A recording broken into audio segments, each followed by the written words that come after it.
gonna be developed. This whole area is gonna be developed. High rises are moving in. It's pretty sad because all the small business is gonna be gone from here. Mom and pop shops are moving out. And just lose a little bit of that charm. A look at the latest development, changing the character of a neighborhood. She followed the lead of her veterinarian, I just believed that he would heal because that's what I was told. but was led astray. It was an extremely overwhelming, shocking moment for me. I have gone through so much trying to care for him. The warning one woman has after she says negligence led to her dog's death. Plus, if you ever wanted to own a town in Colorado, now's your chance.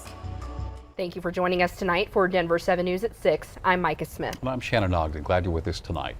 Catering to a growing metro area comes with a price, and a price being paid now by small businesses. Another multi-story apartment complex is planned for the area near 7th and Lincoln in downtown Denver, right across the street from the Denver 7 building. So the Turn Bike Shop at 7th and Lincoln is going out of business, and in its place, a possible 18-story high-rise. Denver 7's Russell Haythorne is there. Russell, this is a familiar shop to many in town, including us. Yeah, Micah, the Turn Bike Shop sits right here on this corner of 7th and Lincoln. And then on the opposite corner is our building, Denver 7. And then on the opposite side of Turin is City Bakery to the north. It's a row of businesses and buildings all set to meet the same fate soon, the wrecking ball. It could be the end of another neighborhood favorite. We're gonna be developed. This whole area is gonna be developed. It's gonna be probably apartments and retails and parking lot. Genival Santos owns City Bakery, a staple in Govs Park for nearly a decade. I think it would be really sad to lose like a bakery like this and just lose a little bit of that charm. Mom and pop charm, a victim yet again to redevelopment. City Bakery and Turin Bikes next door were both recently purchased. Denver developer Carmel Partners has submitted plans for 700 Lincoln, which means knocking down one of Denver's oldest bike shops with plans to replace it with an 18-story mix of shops, parking, and apartments. It's pretty sad because all the small business is gonna be gone from here. It is definitely an area of town in major transition. A bird's eye view showcases that.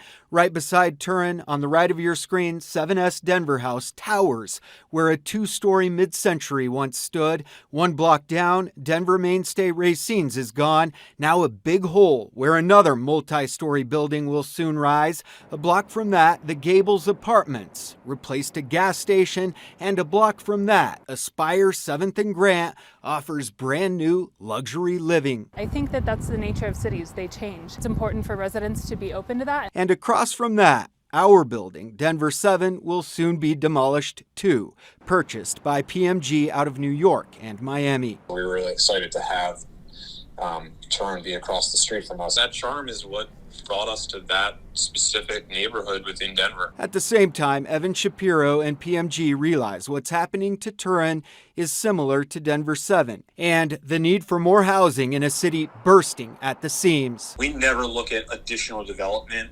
as a threat to us. The difference being Denver 7 needed to move for more space, while mom and pops are often forced out by the pressures of redevelopment. Change all over the place, that's development. That's happening to a lot of places where they're just getting run out and then they don't know where to go.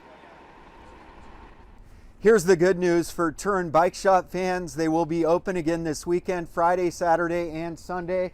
For those of you who want to get in on these closeout sales, both Turin and City Bakery have expressed an interest in relocating, but with sky-high rents throughout Metro Denver, neither shop knows where exactly yet. We're live in Denver tonight. Russell Haythorne, Denver 7. So much change. Russell Haythorne actually right outside that door. Thanks, Russell. Nice job on that. And more development was planned for an area just a block north of where that latest development's coming. But last year, developers withdrew their request for a demolition certificate for Mizuna, Luca, Lou's Food Bar, and Vesper Lounge. A group of Denver residents were looking at filing an application to designate that area as a landmark. We have new video for you tonight showing Arapahoe County deputies going to great lengths to save 2 dogs trapped in a fire. Overnight, they responded to a fire at an RV. When they got there, they found 2 unconscious dogs who had inhaled too much smoke.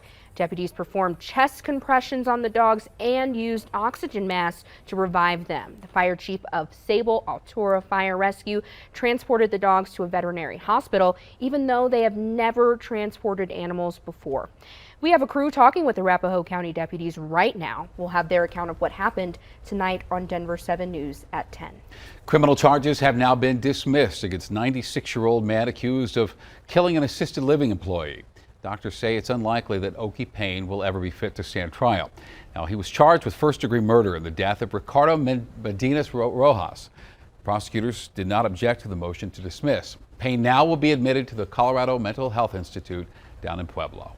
If you have a pet, you know how hard it can be to find a good veterinarian. A Buena Vista woman tragically found out how important it is to do a thorough search.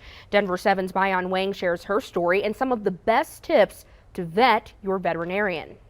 He was the sunshine of this farm. He made everybody laugh. His name was Stripe. He is a Chihuahua mix. And Monica Courtney rescued him 2 years ago. He added so much joy to my life because he was with me every minute of the day. Stripe made friends with all the animals at Courtney's sanctuary in Buena Vista. They developed a deep bond. But November was the last time Stripe got to play with his friends. He jumped off a small wood pile in our backyard. He was dragging his feet.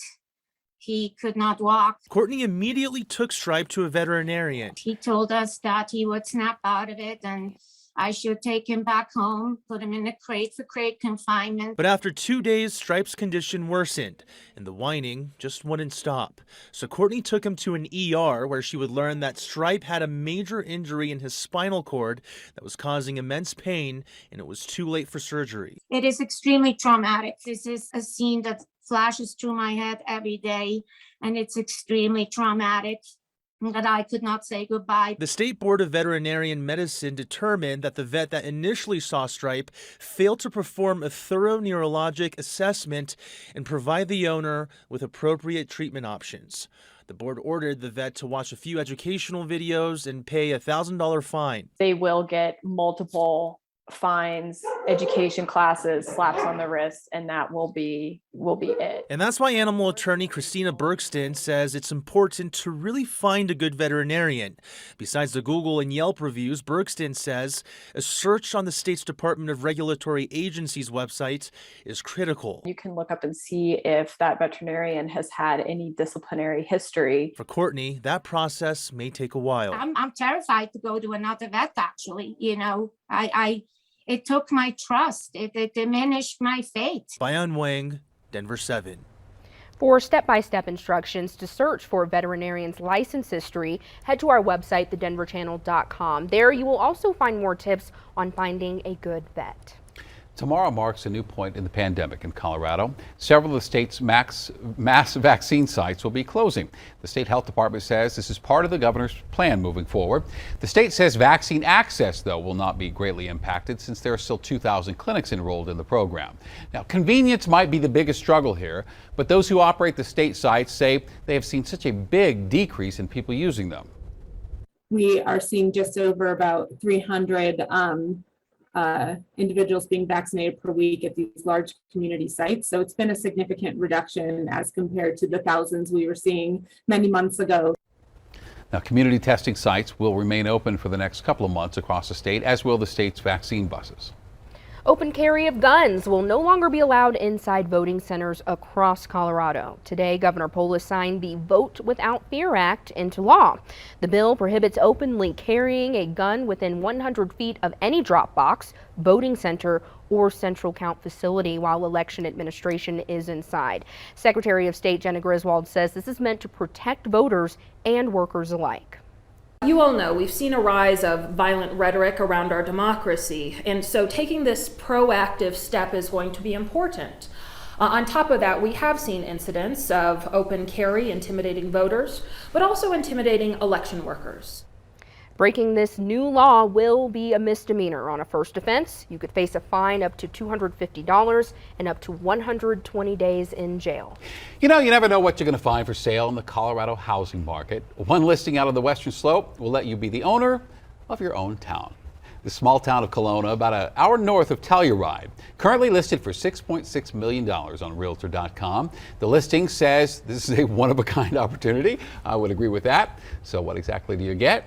Well, the town comes with 9 rental homes, 12 residential lots, the historic post office and mercantile, and an outdoor pavilion. The listing says nearly all commercial buildings have been restored by the current owner. Now, the town originally hit the market in October, listed for $8.2 million, dropped to $6.6 in February. So really quite a steal to own your own town. His generosity touched the hearts of so many. For Channel 7, I'm going to offer this check to you guys. You helped replace his stolen scooter. I don't believe it. It's overwhelming. I'm overwhelmed. And paid for a year's worth of rent. We're going to pay for movers to help you move. And we're going to pay for your rent for the rest of the year. Now you're making his smile just a little brighter. A few evening snow showers, but a mild and dry Thursday is coming up.